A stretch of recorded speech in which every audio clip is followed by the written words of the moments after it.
Good morning. This is Ralph Nieves, retired detective, bilingual polygraphist. I'm reporting on this is episode 7. I think in my last episode we had discussed something about that came up recently regarding Watergate and comparing it to Spygate of what's occurring today with the Attorney General's Office of Inspection. I received a report, and I think it's very important. It's called the you see that there? It's called the Office of the Inspector General, United States Department of Justice. And this is the report regarding the FBI and the Department of Justice behavior in 2016. I strongly urge all you young folks out there, you don't need a college degree. You can have a GED. Don't let anybody ever call you stupid because they have all these degrees. You are just capable of interpreting and understanding stuff. But in receiving this report, I think it's probably the most important report I've ever seen. And I'm a big fan of reading, the spy novels, the James Bond and the Agatha Christie and the Edgar Allan Poe, who's the originator of the private investigator. But this report has all those elements. It was created by Inspector General Horowitz, and he should be commended. But the big point is this, that we taxpayers have paid for this book, okay, this report.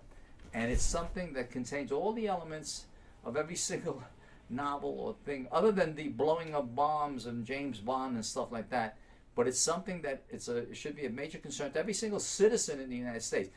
And I particularly am stressing this for the people that are the younger generation and the people that don't ever feel inadequate because you don't have a bunch of initials behind your name, but you're all very capable of determining what's been read, what's been said, and what's been talked about, and coming to your own conclusions.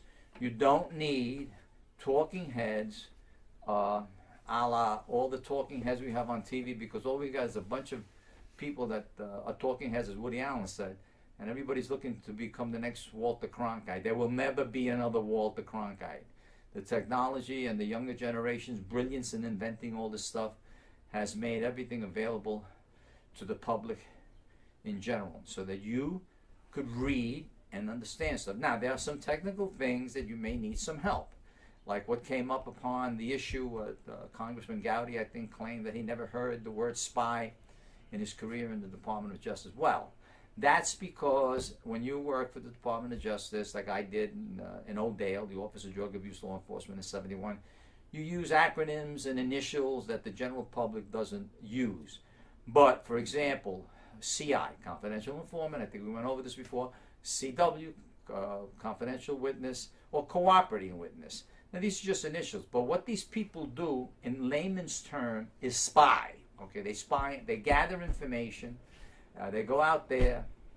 If they're registered confidential informants, and every informant in the Department of Justice, when I was there, and I would think that it's still, these rules and regulations still exist, has to be registered. So if a person is going to become a confidential informant, you first have to prepare a debriefing memo, which outlines all of the information that this confidential informant may provide for you, whether it's a guy that's selling drugs, whatever, national security, you name it.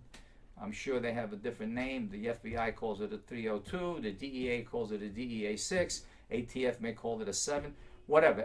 Every agency has its own nomenclature for preparing a report. And the New York City Police Department was called a DD5, Detective Division 5, a report of investigation. That's the same thing as a 302.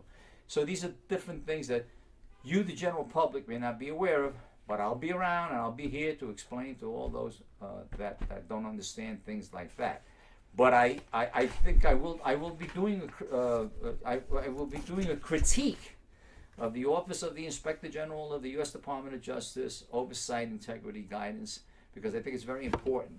There's a lot of material here, and I think I'm going to do it in very small segments because it's a lot for you to sit here and listen to me talk for an hour and a half. And this type of stuff you can talk for days. But we'll take it in segments, and we'll start from the first page.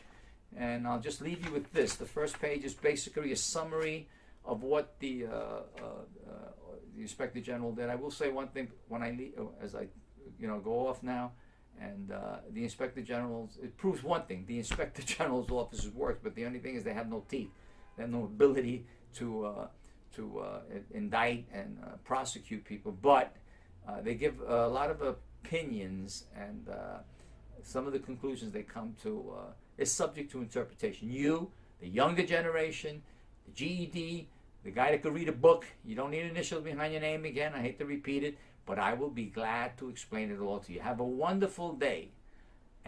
To my Hispanic viewers, hasta luego, nos veremos otra vez. Voy a repetir que voy a ayudar a ustedes a entender el sistema que estamos viendo ahora durante la investigación del FBI y el Departamento de Justicia. Buenos días.